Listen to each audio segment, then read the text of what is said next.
Here we go, here we go, here we go, here we go. It is markets in the morning. Let's go.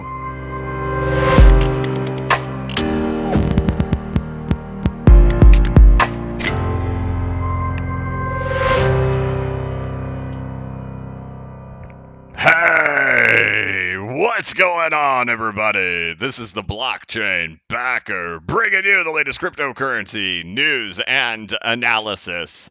Welcome to Markets in the Morning. Today is Thursday, March 7th, 2024. This is Markets in the Morning, where we take a look at the price action of the cryptocurrency market, including the Bitcoin price charts and the altcoin market, along with taking a look over there at the United States stock market, which is set to open up here in the next 4 minutes, which it looks like with the stock market, things were looking okay just a minute ago. We'll take a peek over there. We'll take a look over there at precious metals like gold, broken out into a new all-time high.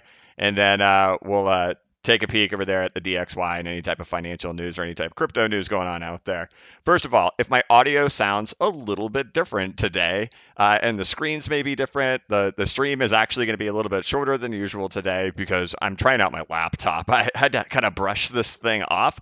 I'm going to be away from my PC 4 separate times over the course of the next 3 months. So we are actually just giving this a little bit of a trial run here to make sure things go smoothly. I'm going to re-listen back to it. We're going to listen to the audio, see if I can do anything to adjust audio settings. I can already tell I'm going to need a new mouse to travel with. This one is not that great.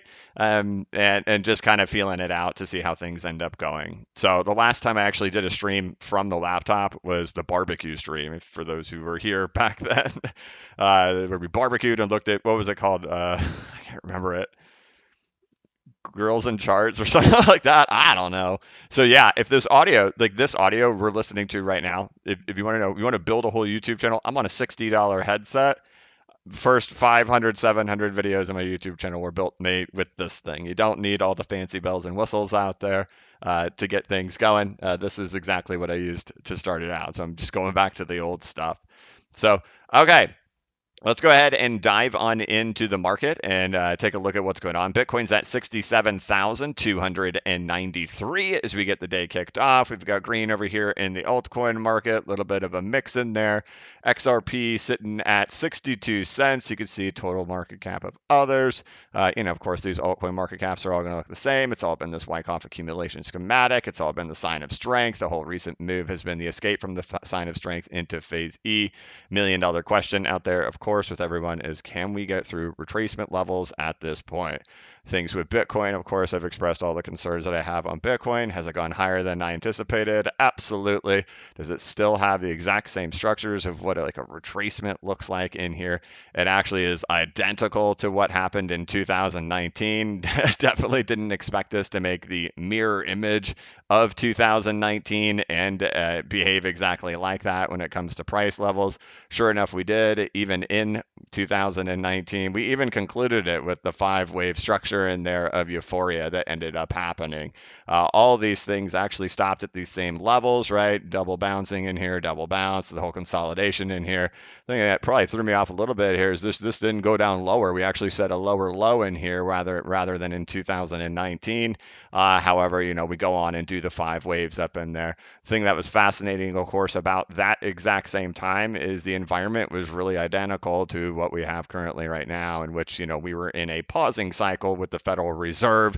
We got up in here, and then a month or two later, the Fed finally started cutting, and then we drifted all the way back down to the lows over the course of the next year or so.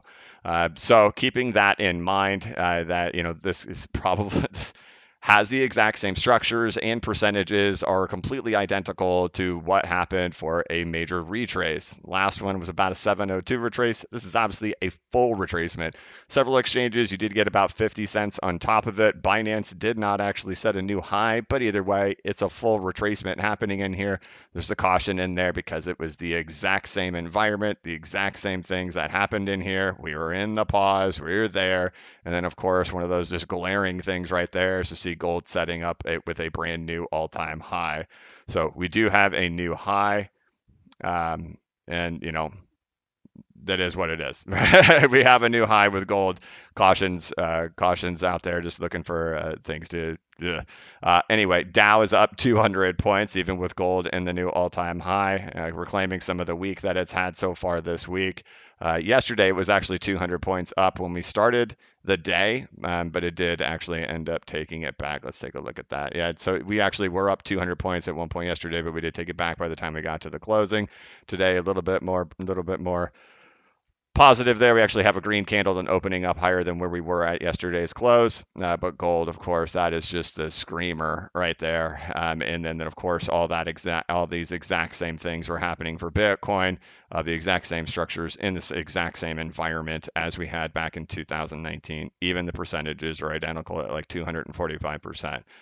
So, of course, cautions. Everybody, of course, is in the belief that we are starting a new cycle and we are expanding. Of course, we don't see expansion over there in the United States stock market. So it's a tricky game out there right now to navigate through this currently right now. We're all looking towards, hey, there's what happened in 2020. Hey, here's how things happened in 2016.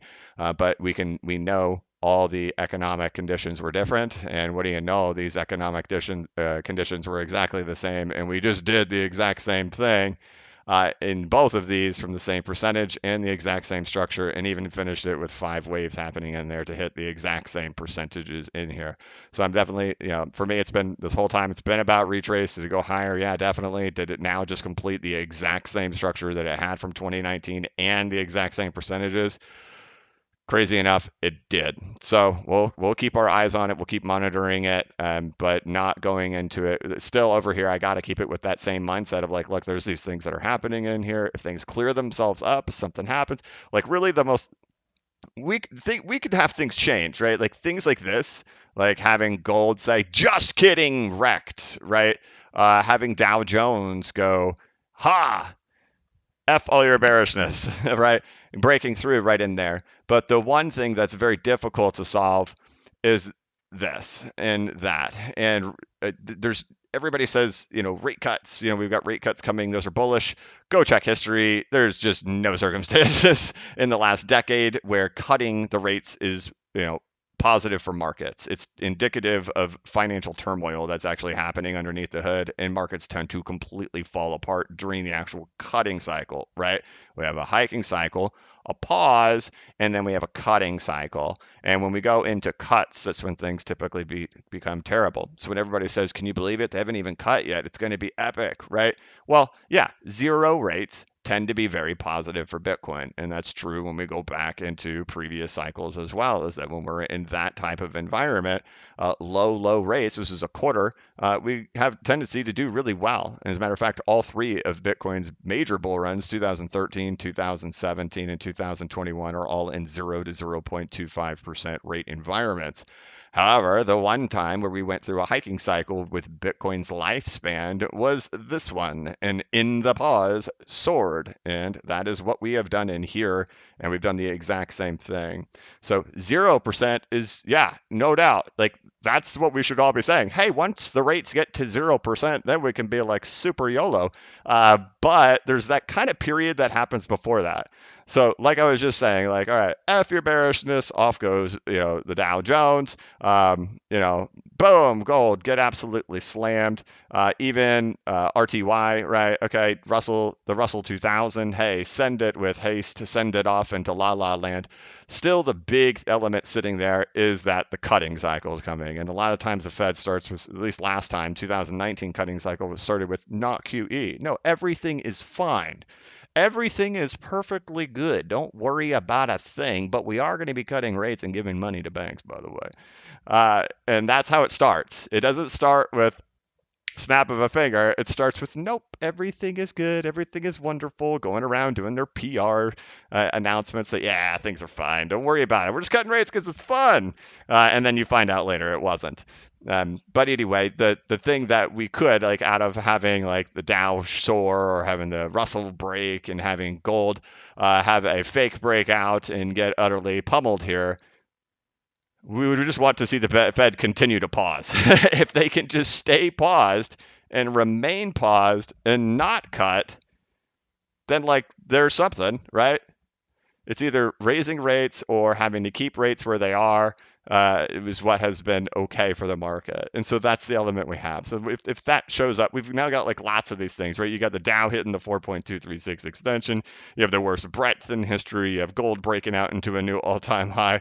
Like the last card to fall is to hear the Fed say, "Hey, we're going to start cutting now because everything is great." That's like not true. So just kind of keeping our eyes peeled for that. Again, if you are just tuning in, you're like, dude, what's up with the audio? We are testing the laptop today. I'm going to be traveling a bunch. I almost put out my schedule today. I held off on doing that, but I will post my schedule. I will have many dates that between March and May where we'll be spotty and not here. So, I take a lot of pride in always showing up, regardless of if it's a good day, a bad day, if I get things right, if I get things wrong. We'll face the music. I come in every single day. It's never, that's just the way it always is. But there are going to be times where I have to miss, and I always try to notify you ahead of time that that is coming. So, like, kind of anticipating that you're going to have a few of those in March, April, and May. So just so you know. Okay. Sunshine says it sounds better than before, sir. Yeah, I'm on a $60 headset mic. Must be this is the one I started the whole channel with, rather than the $300 mic that I now use. But anyway, the dates that I'll be off will be March 20th through 25th. That means next week is our last full week together before that. And then April 3rd through 5th. That's a Wednesday through a Friday. Then May 2nd through 4th, I think. May 2nd and 3rd, I think. Maybe May 1st through 3rd. And then at the very end of the month, May 29th, I believe. So just know those will come. They're all pre-planned, and they're not by surprise. They're just dates that are going to be going to happen. So, all right, back into the charts. Back to I don't know why we went on that tangent, but we did deal with it. All right, there you go. You got good moves over here in the altcoin market, right? So XRP sitting over there at obviously we're all waiting to see if we can get this thing happening here, whether or not this was this once again, right? There's the first one. Maybe this crazy wick was silliness. Then you get another one.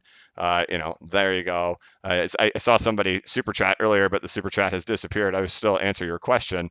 Had said, "Hey BCB, at what price would I start getting excited for XRP?" Right. So essentially, when this thing breaks out, if it's anything like any breakout that ever happens for this asset ever, it happens lightning fast. Similar to like what we just witnessed with SHIB, where it just kind of goes straight line up. That's also how this particular asset behaves. So it's the mix of both extremes. It's the mix of extreme excitement compressed into a very short amount of time, followed by extreme pessimism, extreme boredom, extreme frustration spread out over long periods of time.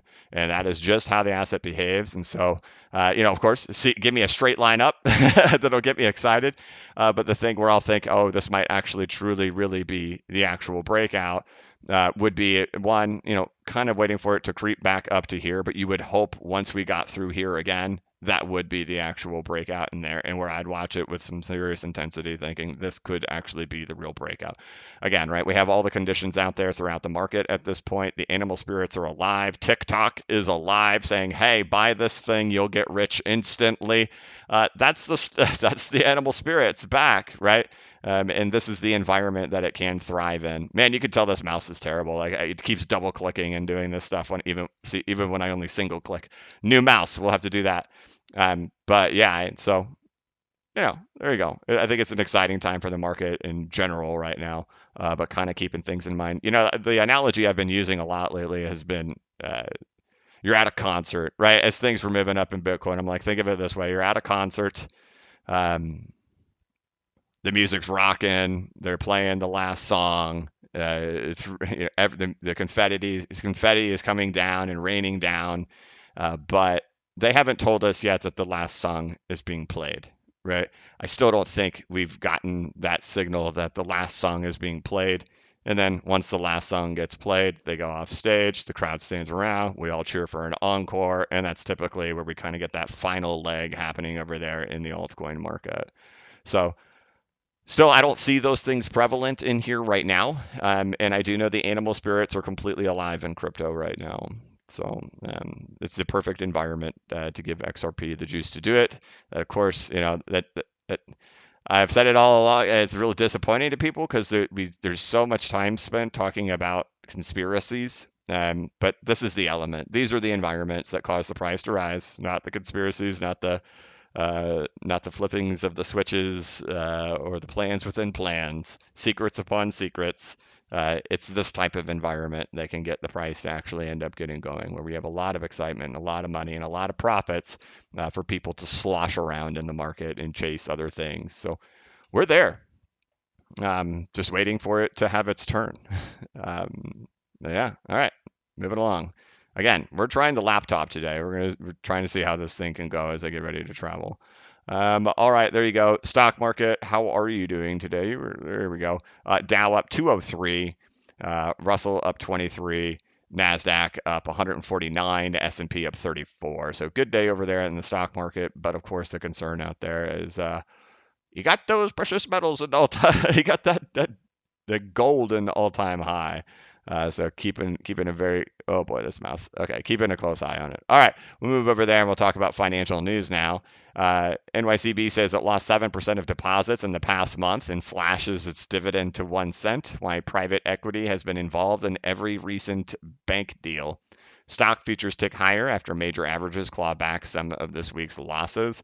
Curious, there must have been some financial news that came out this morning because the futures overnight, like the Dow was down 100, and then for it to shoot up 200, something must have been something sparking it. Barbie is the blueprint of Mattel, seeks to revitalize American Girl, Fisher Price. Novo Nordisk shares jump 8% on promising weight loss trial results. Okay. NYCB weighing getting balance sheet under $100 billion, according to Bloomberg. Let's see, we got Bloomberg, like, is so much politics all the time. Politics and war all the time. All right, billionaire corporate taxes will be the focus of Biden's State of the Union. How Trump's ex-Treasury chief landed 2024's highest profile bank deal. NYCB raises more than $1 billion in equity, led by Steven Mnuchin's firm. Wasn't that the former treasurer? Okay. How did NYCB miss years of real estate warnings? Right, Steve Mnuchin's firm.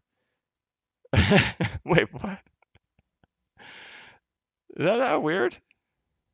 All right, Bitcoin trade that gave Bankman-Fried his millions returns in South Korea. Okay. All right, here we go. Moving over to Cointelegraph. Is Tesla buying Bitcoin again? Bitcoin wallet data sparks curiosity. Bitcoin accumulation phase ends as ETFs fuel new $100,000 Bitcoin price target. Is measuring blockchain transactions per second stupid in 2024? Big questions. Bitcoin just hit a record open interest. Expect imminent volatility. Only a few Ethereum L2s will survive the next 5 years. Manta co-founder. Yeah, so you got a lot of L2s out there right now. Yeah, it's the constant fight of who's going to be the one to get the TVL.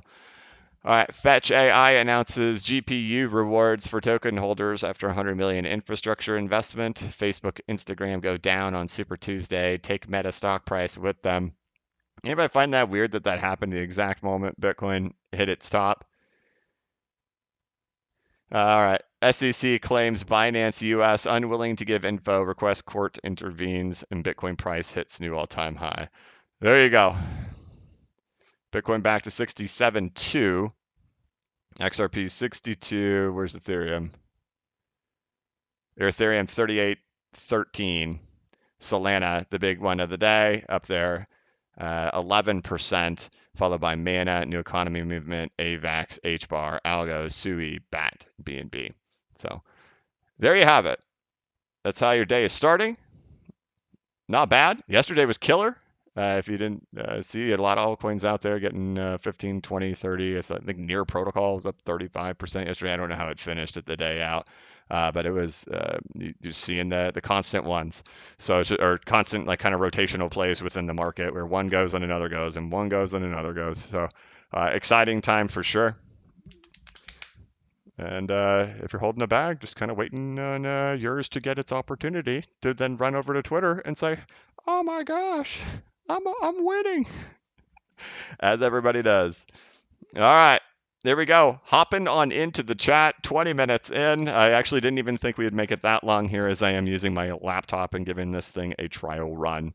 But all right, guys, Dilkansky says, "Good sir, at what price would you get excited at XRP?" Oh, there we go. For XRP, I already answered it. He asked 66.5 cents. No, 66.5 would not excite me. It would still be boring to me.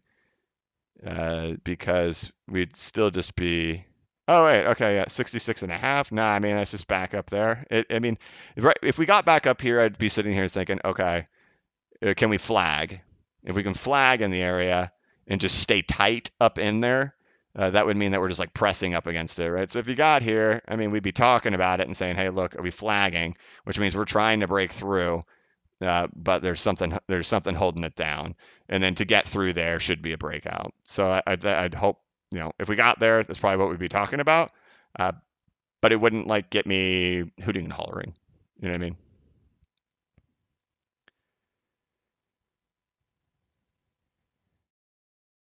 Zerp Twerp says hit the like button, and we have 3,600 people in here. We have 734 likes. If you could hit the like button, thank you.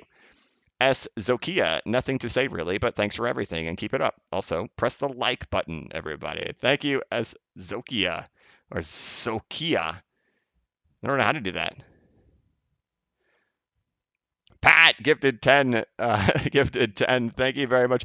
There was someone else who had gifted 10, but it fell off. He had done it early before the stream, and I was reading it, and I'd never seen his name before, but it fell off of my list. Let me see if it shows up in this one.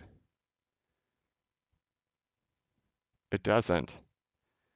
Someone gave 10. If you're still here, type in the chat because it fell off of the list. I don't know why YouTube does that if enough time elapses. But thank you. You had given 10 before the stream even started. I really appreciate it. That was very kind of you. I gifted it to the people who just hang out in the chat. Pat had gifted 10 as well. Pat, thank you, sir. Skippy Ragu, new member, welcome. Destination Wonders said, hey, you with the super sticker. Thank you. B just super chat and just says, hit the like button, everybody. Thank you very much. Derek Daniels says, good morning, BCB. You're the man. The current sentiment towards XRP on Twitter is horrific. Wasn't that what it was like before the explosive moves in the past? Safe travels to Australia. Thank you. Yeah, every single time. Right. And so what happens is when price goes up, everybody gets really excited and everybody buys and then it reverses. So like when we went to 70 cents recently, you can go check my markets in the morning too, because I'm like, oh, great. Here's the sentiment back here. When we got back in here on this day, the sentiment is roaring. We get 4,000 people in the live stream. I'm like, this is not good. Like, this isn't good. I went on to my wife had come in and talked to me that morning. And she had said, hey, did you see the price of XRP? I'm like, oh, God. I love you. I know she's listening right now. But we had this conversation yesterday in the kitchen. And that, we were getting back to a technical level. And I was like, this is going to be where extreme excitement happens. And the post happen. My wife walks into the kitchen as I'm getting ready for markets in the morning. And she's like, hey, did you see the price of XRP? It's at like 70 cents. I go, oh, God. I go, yeah, this isn't good. And then we do the stream. There's 4,000 people in the stream. It's like, oh gosh. But and I think that problem is like to say, is it acting any different than how it has acted in past behavior? And it's just not. Like when we look at these things in here, Bitcoin was roaring during that whole time. You needed that element. Bitcoin had to be roaring for that type of thing to play out.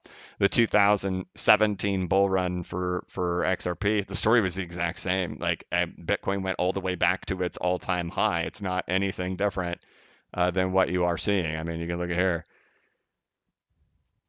See all that? This stuff that just takes a matter of not long, right? I mean, here's how long it takes. Let's see. 97 days. And again, I'm not predicting this. This is just to give you the example of what actually ends up playing out in here. Wow, if this mouse will work, it'd be wonderful. Wow, okay. Oh my. We won't be using this mouse on the trip, right? 6,000%, 60x I said 97, that's 57 days, right? But what was happening with Bitcoin at that time?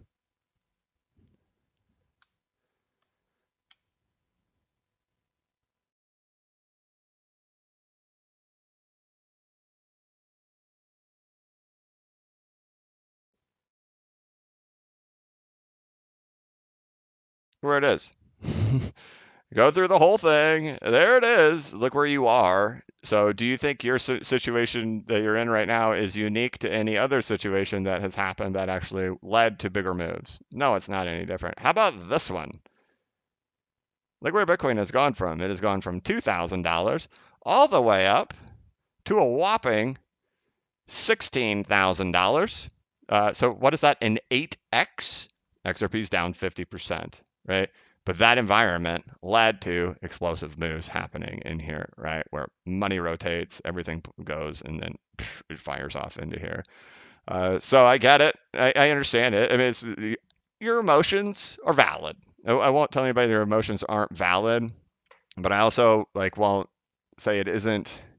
It's not like it hasn't happened before. And the cold hard reality is all these moves that people look back to and goo goo gaga over, that's exactly what happened first. It was exactly this. It was exactly, hey, pulling down, everything's going, and I'm not, nothing's happening, and no question in here. I don't want to say it here, but there's a video out there that's really popular. Anyway, I'm not gonna do it, but everybody mocked XRP holders in here. You look back through this and know how big this actual bull run is. Most people come in after this, right? Like you come in after the bull run. But I was here through all of this. I was here through all these shoots up where you think it's actually going to end up breaking out and then it fails. You think it's getting out and then it fails. You think it's getting out. That was the one that broke the camel's back.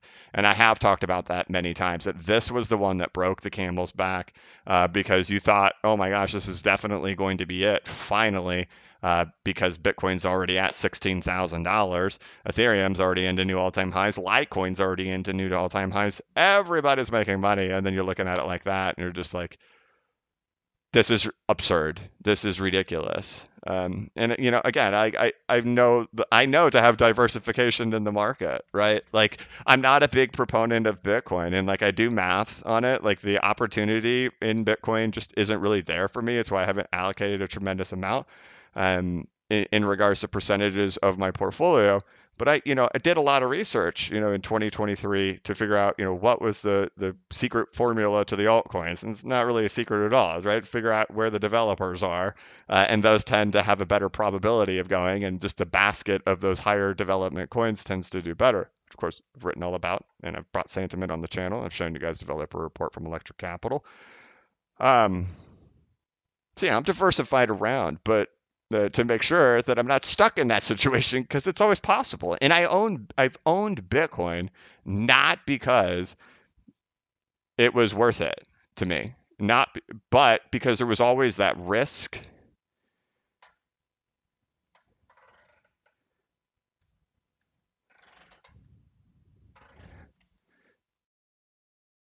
Come on.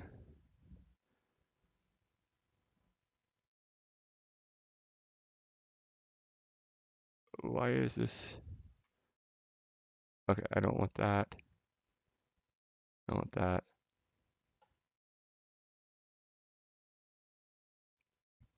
The risk is that, right? That, you know, had to own Bitcoin in the event that there was the risk that the dominance of the altcoins would fall on the rise up in Bitcoin. And that's the only reason why I own Bitcoin was to be like, in the event that that ends up happening, then I'll be able to ride Bitcoin up and then rotate those funds and be able to move on because this isn't, and I did that in 2020 too. And I was glad that I did. And then, got rid of a lot of my Bitcoin. And then Over here, we had the same thing happen as we ran back up to the highs where the dominance falls. But I've kind of smelt out the market that something's a little different this time around. And from a percentage standpoint, not as strongly allocated to Bitcoin, and instead focusing on the development activity coins rather than being super focused on Bitcoin. And it paid off. And so this thing, I think it's going to have its chance. I think it's going to have its chance. And it's also just not acting any different than it has. And that's the one thing you can do if you're like dying to go say, hey, is it actually, you can look at it like, oh, it sucks. Or you can look at it as, is this exactly how it has behaved every single time before it blew up? It is. It's literally identical to every single time. So, do with it what you will. But Derek, thank you very much. Nick Laidman. Oh, I'm getting a note. What have I done? It was Paul Santos. There we go. Paul Santos. He was the one who had gifted 10 prior to the stream. Paul, thank you very, very much.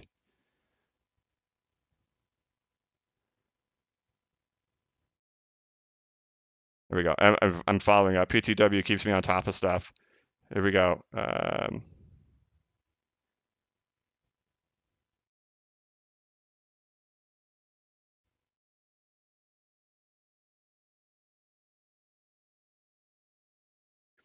Okay, I don't know why. Check. I don't know. I must have missed one or something because she's telling me to read this one by Destination Wonders. Maybe it didn't show up in my thing. He had asked, I'm not sure how to stick a question to a super chat. Oh, okay. Maybe he had super chatted and then I get it. He had done, oh, because you did a super sticker. That's why. Okay, not sure how to stick a question to a super chat. Anyway, my question is, what do you say to people who usually say Fed cuts the rates after S hits the fan? What if he does it before the fire? Well, you can go look through history of when the last rate. You can go look at the Great Financial Crisis, and then you can go look at COVID. Right? They started cutting before things hit the fan. There became some signs, some things that were going on underneath the hood that were alarming, and then they started taking actions. But you remember that they were communicating something differently. They were communicating things were okay. So know that. They tend to do that, right? What is their job? They're just to keep things stable, right? And they'll do that through their words too. But then you got to figure out why are their actions what they are. And you do have a large segment of retail who definitely believes that the cuts are bullish, and with no historical basis for that. They've got a complete misprogrammed thought in their head on I'm used to zero rates and rates being cut are bullish for markets. Correct, right? When the market is at zero bound interest rates and credit creation is incredibly easy and money is flowing everywhere, that has been bullish. But the process of getting there, getting from 5.5% down to that zero, that is trying to put out the fire because the flames are flying everywhere. So it's not that process from getting to 5 to 0 is where all the bad stuff happens before. And the bad stuff's like, oh, don't worry about it. Okay, you want to go through a great financial crisis with your portfolio? You want to go through COVID again with your portfolio? Fine. COVID, like everything dropped 70% in one day. That was not fun. That was not fun. So, all right, we're moving on. But no, it's usually it's in the early innings is when they start cutting.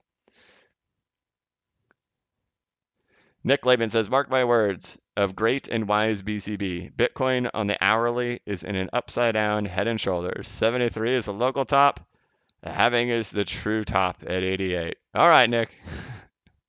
I'll take it, dude. It's all good. I'll take it, man. Thomas D'Orazzi, thank you very much. Janice Blease, where will you let go of 0x? 702. my wife is really the owner of 0x. I don't even really study that chart, but maybe. I think I've been looking for the signs everywhere for that. 0x, it's probably dead. Maybe I'm wrong. I just don't follow it. It does not show up in anything that I look at anywhere. Zach King, what are your current thoughts on what you'll do with profits? Hold cash and wait to see what the world does. High interest savings accounts, metals. Yeah, I've already got full allocation to metals, right? I already have treasuries. I already have high interest savings accounts already. Um, but it would likely be more high yield savings and treasuries. Um, the way I imagine it, like if we go through something of like that, you look at signals of gold, like, and you say, oh, that's really cool. No, it's not really cool, but I'm like, if you own it, of course, you're going to think it's cool, right?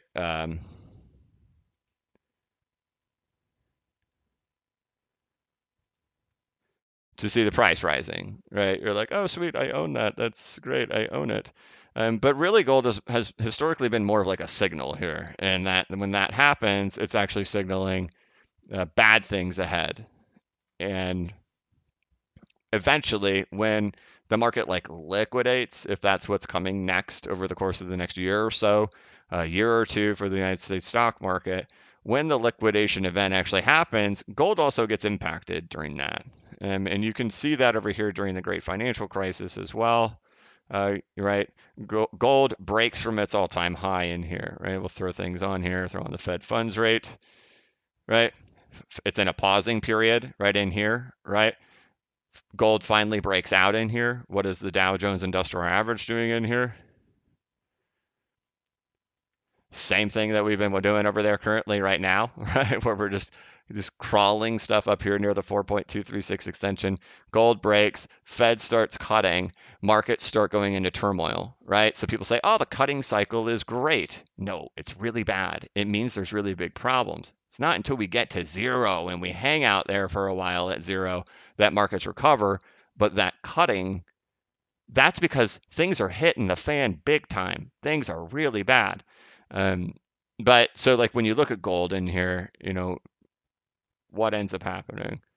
Right? Eventually, once the stock market liquidates and portfolios are liquidated, we end up seeing gold liquidate too. So it really just kind of pulls back to where the breakout was.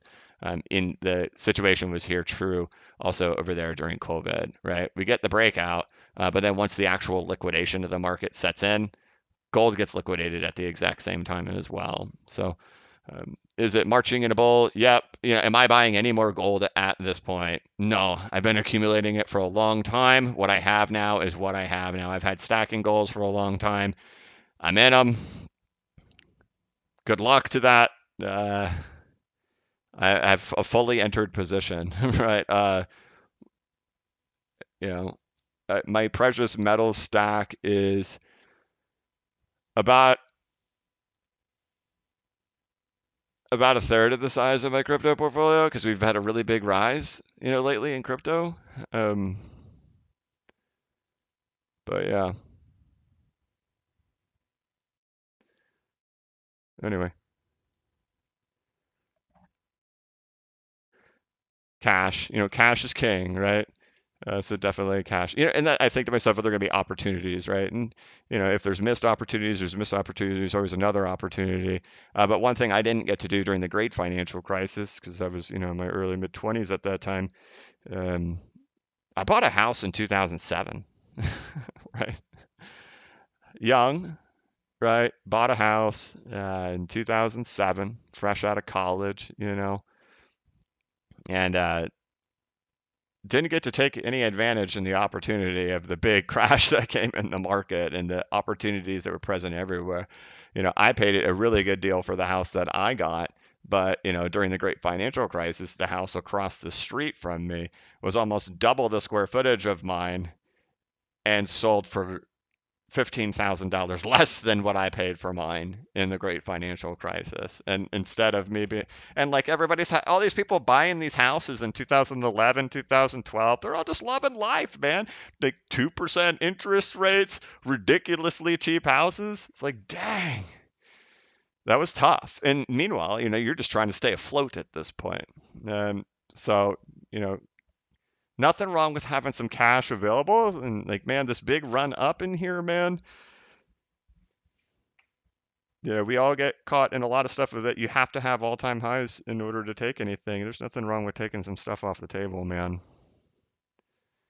Just know where you are. Like if your unequivocal bet is this thing has to go soaring to the moon no matter what, you see a lot of the things happening in here. You see the price levels of where Bitcoin is at, and you see what's happening with Fed funds rates. You see where the stock market is at, and I get it.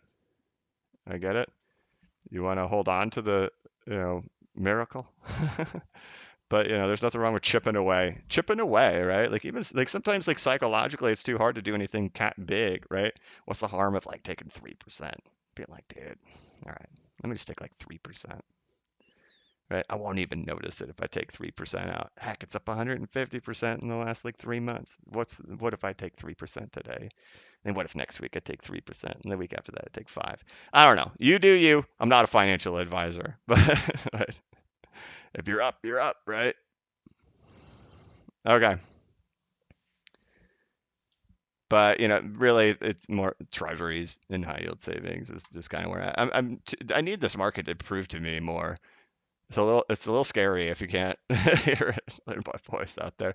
And remember, at the bottom, I'm not scared, right? I'm spicy as can be. This thing's turning around. I give you all the signals to show you that it's turning all the way around. Now we're up here at the peaks, and it's kind of like, well, there are these signals, right?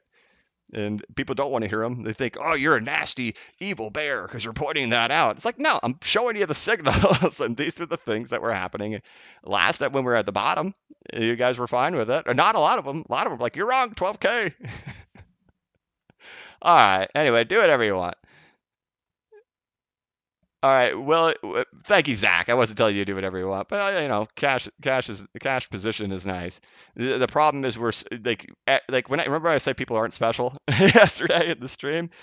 If you find yourself like having the exact same belief as everybody else, no, cash is trash because it's going to get inflated away, right? Like you are brainwashed into the exact same thing everybody else is.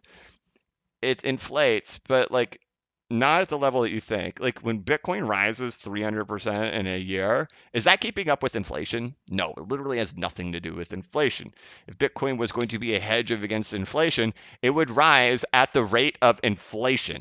It would not have multi-100% years, right? So it's a lot of other stuff, right?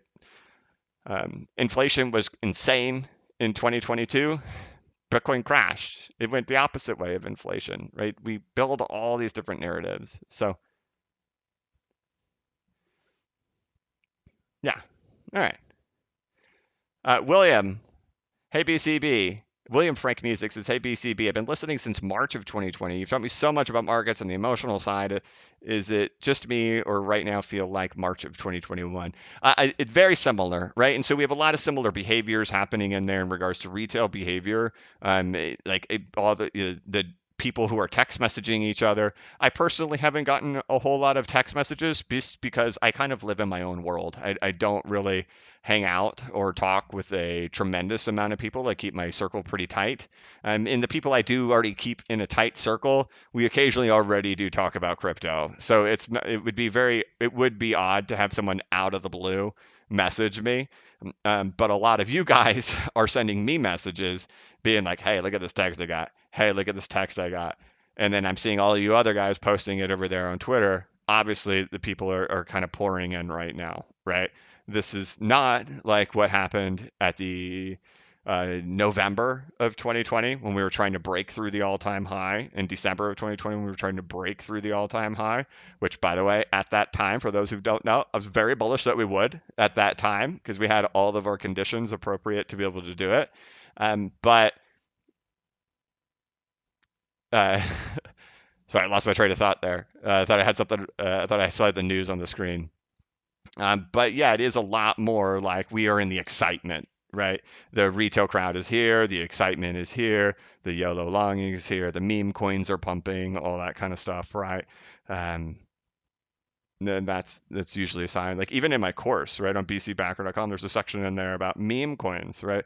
And that typically when we're seeing meme coins pump, it's kind of like, yeah, it's a warning sign, right? What does that mean? It means people have profits, people have money, and they're not being frivolous with it, or they are being frivolous with it, right? When things are like buying opportunities is when everybody is wanting to wait for it to get to 12K. Price is $15,500. I'm waiting till 12K, right? Something like SHIB pumps up 300%. Someone's like, I'm buying that because it's definitely going up another 48 million%. Rather than thinking, dang, that went up really fast, it's probably going to crash back down. It's, hey, I'm buying that, right? And that's just normal psychology that happens in here, and where people are not scared. People are definitely willing to just throw money around all over the place. So, are we in that type of environment? I think so. I mean, I think we're clearly in that type of environment, and this is a very positive type of environment for the altcoin market. But where the way I'm looking at it is I'm looking at it through the lens of being like, there's other warning signs, right? There's the things of like, look, we just did like exactly what 2019's run for Bitcoin was. We have the Fed in that pause cycle. That's really exactly what happened before things turned over. Gold is in breakout. These are not typically things that are happening during expansions, right? Where the Russell 2000 is breaking off and going. You have a tech bubble, which is positive for crypto because money or tech. What is Bitcoin? Tech, not money. Nobody uses it as money. You all say you do. You do not. No one. 0.00001% of people do. Um, Otherwise, there's no way you're spending $15 on a transaction fee to buy coffee or to do anything. You could do much simpler things. I can Zelle myself, right? I can just Zelle myself. Um, so, there's those signs of being like, okay, like we could see a lot of excitement in the altcoin market, but the expectations of the market are actually going to be in the mindset that we're going to roar off into big bull run happening in here. Am I going to be upset at that? No, I welcome that with open arms, but I do have to point out there's like not the conditions for that, right? And being like, okay, if we see things pause out in here where we get more of a move down, and then kind of ABC, and we're seeing altcoins rallying really heavy right here, that may be the exit door, right? That could be it. And not what the market anticipates is something 30x of where we're at right now, right? But that, we're topping out, that we could be topping out for Bitcoin. The music stops. We cheer for encore. The altcoins go wild. Then the show is truly over, right? I have to keep my brain ready for that and not being emotional with the market, not running with the herd. I'm happy the herd is here. I'm happy they're excited. Rock on, chase those gains, but keeping all these other things in mind. Like this is the exact same kind of run yet in 2019 during the federal pause cycle, with gold breaking out into new all-time highs and the Dow Jones at 4.236 extensions. They're just not the same elements that we had in 2013, 17, and 2020. The thing is, the market, a lot of the market participants are in complete denial, including people who have been around for a very long time, that there's that influential factor that happens there in broader markets. When obviously I make videos to show you the obvious, unequivocal correlation of those things happening and whether there can be expansion in Bitcoin. And so, we don't have those elements right now. Like I said, if gold suddenly turns over and gets slaughtered, if the Dow Jones breaks out from the 4.236 extension and the Fed comes out and says, we're not cutting rates for a year, that's actually bullish. That's actually good. That means things are not hitting the fan. That means that the Fed isn't having to cut rates because something under the hood is wrong. Obviously, we're getting some little warnings here from all this banking stuff that's happening here from this overexposure to corporate credit, right? Corporate real estate. But we'll see if it has any type of contagion. But things tend to happen where the chart tells you they're going to happen. What do you know? Bitcoin slams back into its all-time high, makes the exact same topping structure of 2019. Very next day, gold breaks out into a new all-time high. We're keeping our eyes close on that stuff. But your thing was, does it feel like March of 2021 and like where the crowd is wild? Yeah, it definitely does. And again, I don't think the music has stopped. I don't think the band has told us the last song is being played yet, which would be similar to like March of 2021. So there you go. Chris Chambers, do you think Doge will retrace to its 50% quickly? After that dump, it looks like it's building support for takeoff quickly. My thoughts are Doge does top at around its 50% retracement level. Really, Doge has done pretty much. Doge was pretty much your exact copy of XRP in 2017. 2021 Doge was identical to XRP 2017. Then has the exact same pull down, and then what does it do? XRP retraces 50%. That's pretty much my thoughts on Doge. It was overextended, absolute insanity. Probably get about 50%. Keep an eye on that. If we end up seeing that, that could also be some confluence because we kind of know that going into it. 50% is about appropriate for Doge. If we're getting there, it's probably going to be timed with the rest of the market because Doge does tend to top with everything else, and you will find most of these assets do. So we'll be looking for a lot of confluence of a lot of different things all at the exact same time. And hopefully it's crystal clear the moment it actually ends up happening. And sometimes it happens in a blink of an eye one day.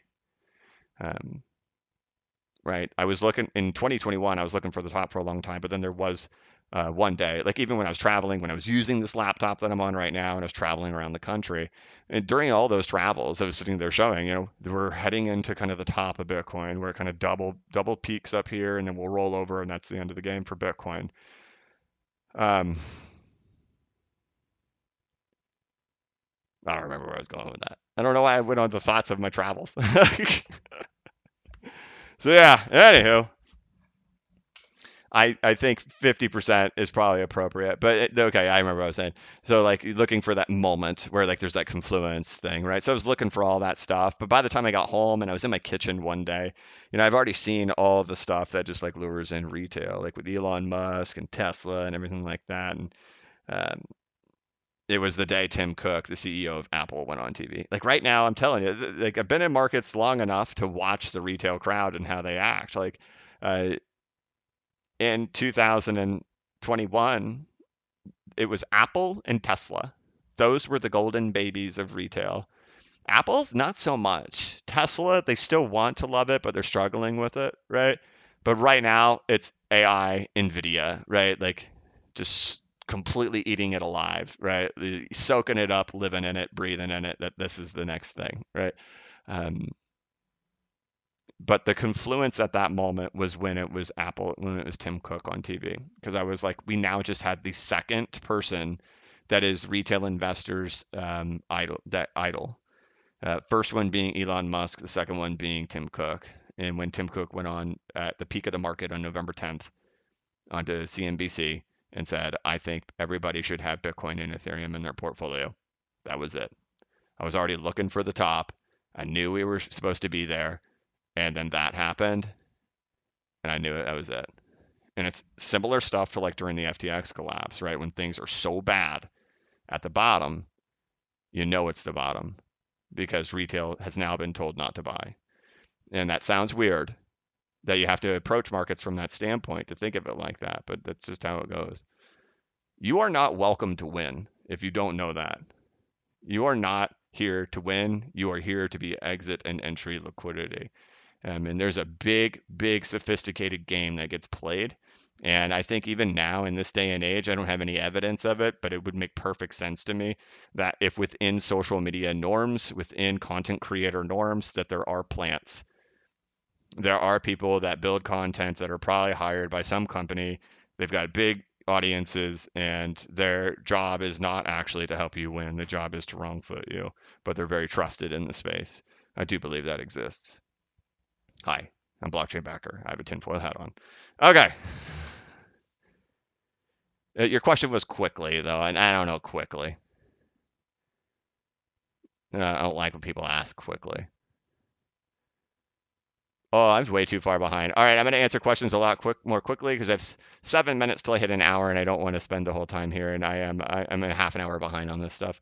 Takala BCB, do you think if this flash crash was good enough? I think we kind of you're wanting to know is that the bottom and the rest of the moon is going to the upside.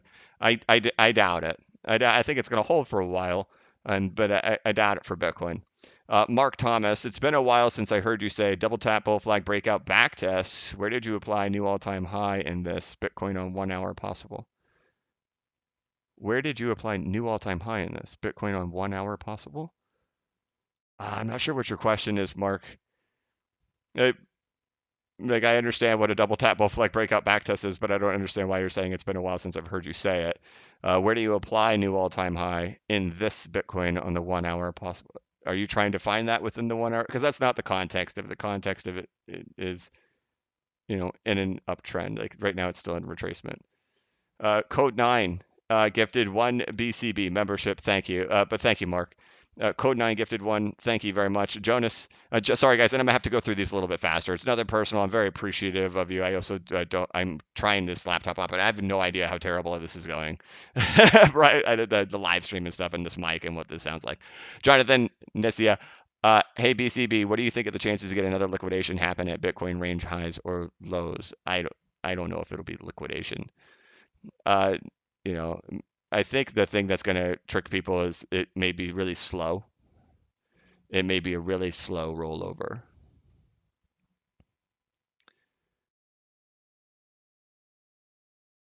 Thomas D. Orazi. BCB, when I open the spot gold chart on TradingView and attach Elliott waves, it shows wave 5 on monthly, weekly, daily with ABC next. Could you quickly evaluate that? Thanks for watching every day. We may have to do it tomorrow, Thomas. I'm not. I don't think I can pull up charts today with how deep we are already into this thing, my brother. I appreciate it about doing a full wave count on the gold price chart. To me, like I'm not here trying to predict the price of gold. What I'm doing is saying, hey, look, this is historically a bad thing to see gold breaking out into a new all-time high, right? And most likely, even no matter how high it does happen, one thing you could say with gold, it is like the double tap two bull flags like I showed yesterday, kind of breaking out, but then eventually when the market liquidates, it violently backtests, right? So we'll try to go into that tomorrow.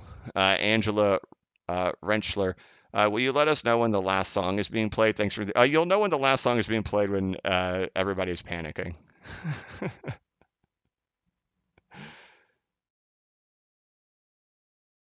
Luke Morrow, you seem really passionate about what you do. What sparked your interest in crypto? What did you do before trading? I'll make that really fast. I appreciate it. Yeah, it's been an obsession of mine. I spend all day, every day in this stuff.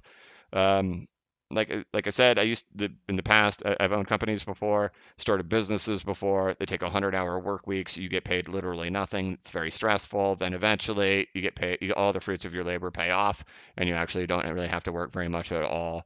Eventually that would happen. I started a company that had worked really hard for a year, didn't make anything, and then finally got to a point where I was only working a few hours a week, and was enough to support my family and my wife not have to work anymore, and support kids. Um, but I also didn't have to work, so like I was just working like 3 hours a week, if that, if I checking emails at home. Um, and it gave me all this free time to look into all this stuff. And I'd done a lot of forecasting in my past positions, and not economic forecasting or financial market forecasting or chart forecasting, but more of like supply chain forecasting. And so it just kind of came natural to me of the puzzle. I'm also incredibly competitive. It infuriated me that you see some dinguses make a tremendous amount of money. So figuring out what's the strategy on how to beat the dinguses, right? And so it was a little bit of competitive nature and also feeling that this was a puzzle that could be solved. And spent all day, every day in it. Matt DeSerbo, BCB, can you please pull up CKB market cap chart and give me your thoughts? I bought it 3 years ago at the peak. I want to exit, but it's hammered with inflation. I don't know what that is, CKB. Um, Never heard of it before. Uh, Sorry, man. But I can't pull up charts right now, guys. I do apologize. We are at an hour, and I've ran so far behind. The mic this mic takes me back to El Salvador retail buy day, and you saying, I don't know, we're right at the 702. Then that was it for the run. Brian, thank you. I appreciate it. Yeah, see, like that's one thing. Like, Bitcoin got to the back to the 702 retracement after, the May and the June fall. And then, we rally up back. We get back to the 702 retracement. Then Michael Saylor gets on. Everybody should buy $30 worth of Bitcoin to support El Salvador. Boom. Price crashes again from the 702. Thank you, Brian. Stuart Niven, you are headed to Surfer's Paradise. That's my hometown. Say hi for me. Travel safe. Thank you, Stuart. Abdul, member for 10 months. Who else remembers the 17.5 cent days before the 22.5 cent? You know what, dude? I never talk about that, but I always remember it. But I always just figure the crowd size is much smaller that remembers the 17.5 that we went through as well. You the man. Abdul, you rock. Always love the reinsurance and pick me up. You always offer us. Thank you. Abdul, that's awesome because I never have anybody say I remember that one too. Because it was essentially the same thing, but just much shorter lived. And but in the 17.5 was really in the thick of COVID, right? We're talking like everything has crashed in March. It's now in like May, right? It's still fresh. We're all running around. You got the dudes who actually have like taken out the binder folders, like the clear plastic sleeves from their binders from school, and they've like built it onto their hat and stapled it to their hat, and they're going into the grocery store with gloves on, masks on, and the clear binder covering their face. Like that's what we're in in the 17.5 cent time period, right? uh, Keshav Lakshman, ABCB, could David Hunter be right? His melt up thesis, equities, gold, and metals, dollar down with rates and down. Everyone thinks gold down. We're at the the Dow is at the 4.236 extension and gold is breaking out. It is very nice to latch onto a narrative of everything melt up. I mean, who doesn't want everything melt up? Everybody wants that. Will it? Ugh. Ugh. Burham Ali. Hey BCB, in case of an alt season in the next bull run, do you think XRP would be around $9? Where do you think Dash prices will reach? I don't know where Dash will go. XRP is still that $9. We talk about that one quite often. Jeez, oh my gosh. Andy Philpott, man, gifted 50. And this was 22 minutes ago. Andy, thank you, man. 50 memberships were just gifted by Andy Philpott. My gosh. Yeah, baby Oscar Hernandez. Did I hear goo goo gaga? Yeah, we get baby Oscar. We don't get too much. Occasionally, Oscar Hernandez's waitress shows up. Favorite waitress shows up. It's been a while since we've seen a little bit of the other characters. M. Potsy, is it possible that the only reason gold is climbing is due to the formation of BRICS Alliance and their massive accumulation of gold? Who cares what the reason is? People want a reason, right? They'll do anything to negate what it's actually doing.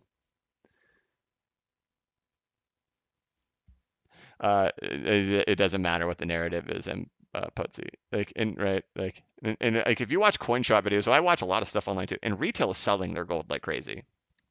Retail is getting out, and I find that always fascinating because of course retail tends to buy tops, and retail tends to sell very early or sell in fear, right? Um, so it's real interesting, right? And so why would they be selling too? It's very similar behavior to like 2021. Like there was a lot of selling to go chase cryptocurrencies. I saw that a lot because I watch all these videos of these interviews with coin shop owners. I don't know why. It's my thing. It's my nighttime routine, and it's fun to do. If you want a good one to watch, it's The Coin Guy with Spectacular. I always enjoy watching those ones. Coin Guy just goes on these silly rants for an hour, but they're fascinating, and you get to really hear stuff. And then there's other ones with like Vermilion Enterprises and Silver Seeker, where they really talk about they talk to coin shop guys and get kind of the scoop on how retail is behaving when it comes to metals. And I always like to hear that. It's always interesting to me to know how retail is behaving. And right now, retail is selling their gold to probably chase crypto and chase stocks. JP Smith, you're 100% BCB. Don't forget to pay yourself during a bull run. Yep.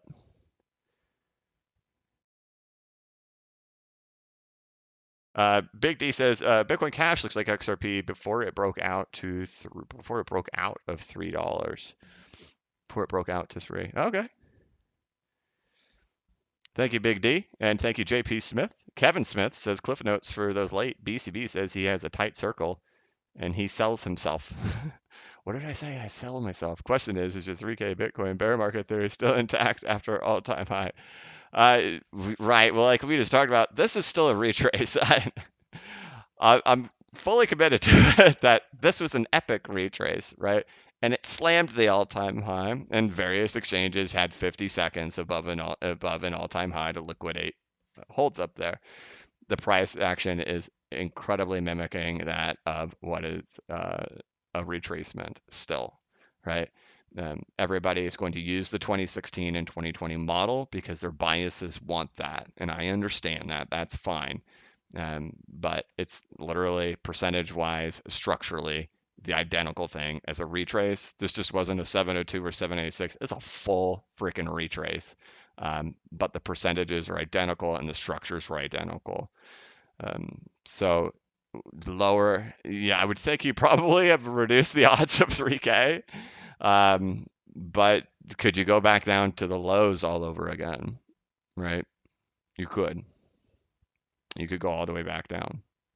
And that is what happened when we did this last time. It took the whole thing back.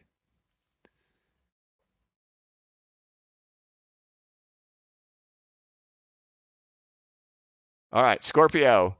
Scorpion Ghost. Should you hold a small amount on exchanges for quick sales or all kept on a ledger? Personal choice. I'll let you roll with that on your own. Sorry, man, I don't answer those kinds of things. I don't answer like what exchanges do you recommend or what you should actually do with your assets. That's a personal choice. Like personally, like I store a lot of my stuff off exchanges, but then there's times and that does change during certain environments, right? For example, you have to make your own decision on the risks of that, right? If you're keeping things on risky exchanges, what happens in the event of the exchange collapses on itself, right? What happens to your assets? You saw what happened with all those other ones in 2022, right? So you are always exposed to that type of risk, right? Um, so I'm not going to recommend anything, right? But there become those decisions you have to make because things like Coinbase happen, right? Where like you're like, oh great, this is the exact time I want to send it. This is the exact time I want to sell it, and you try to go send it to Coinbase, but Coinbase's website is down, and you're like, oh, that sucks. How do I sell this? And you can't. You have to kind of already have it on the exchange. You have to already have your limit order already placed, and then wait. And you have to hope it gets filled, right? But if you're trying to send it during peak traffic, which many times the final blow off event of markets happens in peak traffic, peak volume, and it's always with retail, right? That's why the sites crash because retail buys the peak. Retail all pours in at the exact same time and breaks everything because they're the ones buying the peak. It's not the institutions, right? It's retail. And if you don't have your stuff already there, how are you going to take advantage of that? And so it's about timing it all properly, right?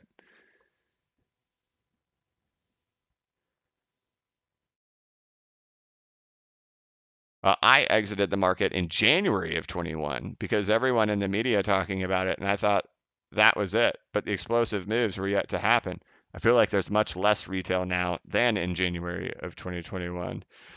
So people also do anticipate we're going to have more retail than we had in January of 2021. But also think to yourself, maybe not. Maybe we don't. You know why? How many people were working at home? How many people had nothing to do? How many people had stimulus checks? How many people had literally nothing to do except hang out on Twitter, hang out on Reddit? How do I make some money while I'm at home? Right? Will we have that same environment of Wall Street bets where everybody's corralled around the same idea and the same stuff? We might not, right? You're not getting blasted with stimulus checks. You're not getting PPP loans of free money. You're not getting paid more to stay home from work than you would if you had gone to a job, right? I mean, that's what was happening in 2020. People were making more money in unemployment checks than actually they were at their real jobs and stimulus checks stacked on top of it. Some of these people have never seen that kind of money before. The size of those stimulus checks that happened and came to families. Stimulus checks never seen before. A family of five getting $10,000 in stimulus checks, that could be monstrous to some families.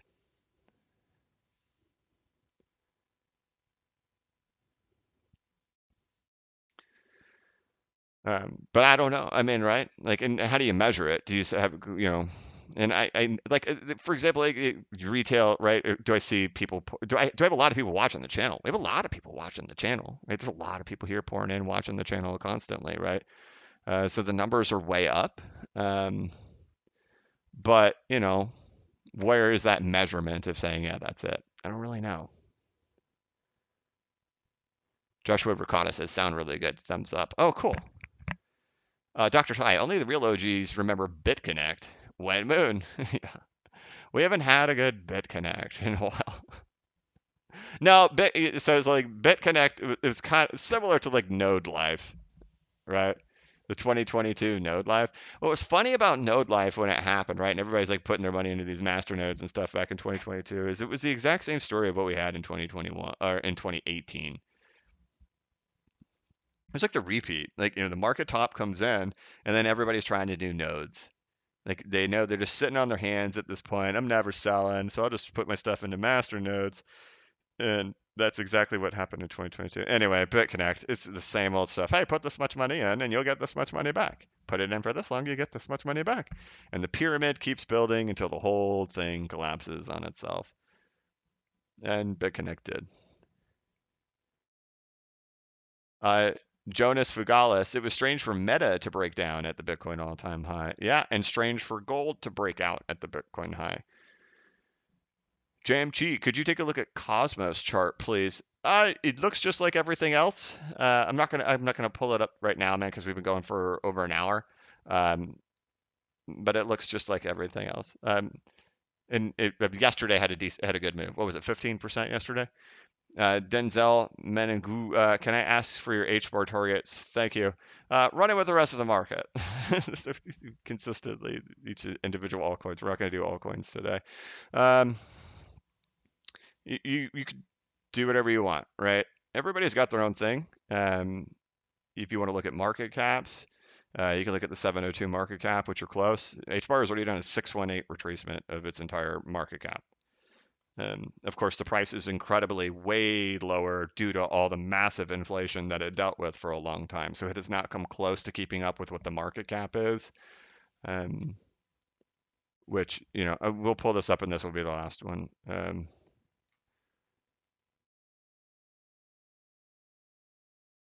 Just again, this is always inflation stuff to talk about and why some of these things are going to be very difficult on where you are.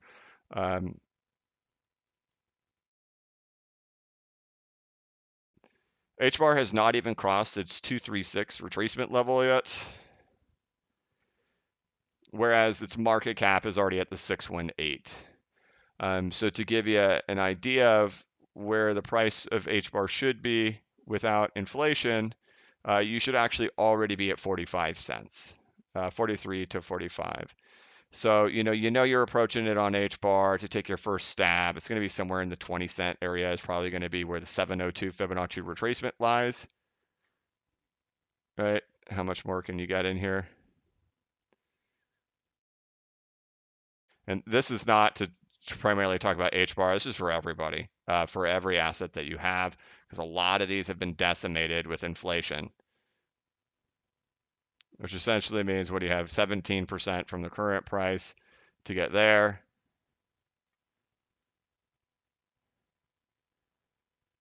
You might run into a little bit of trouble between 15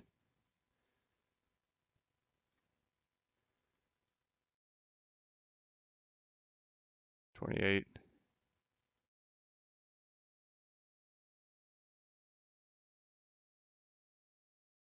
and 15 to 17.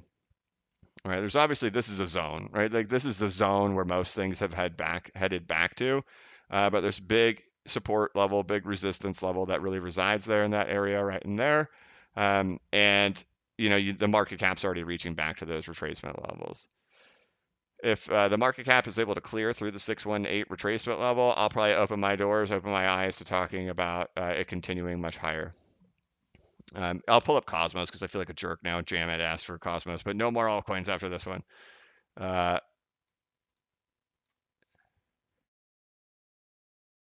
So Adam, Wyckoff accumulation has been it in. That has been the sign of strength phase. Remember, I put out a tweet thread over there on Twitter Most recent one that we updated was SHIB when it finally got out. This is the big laggard. This was the last one. All of them in there have outperformed Bitcoin, except for Cosmos. Cosmos has been the delayed one of the whole group. But it's working on it right now. But moving its way back up, there's going to be resistance levels up here as you get higher. And then the $1 million question for the whole market is how are we going to behave in here? All right, how are you going to behave if you get to $30 to $35? All right, nice accumulation schematic, sign of strength, expand into phase E.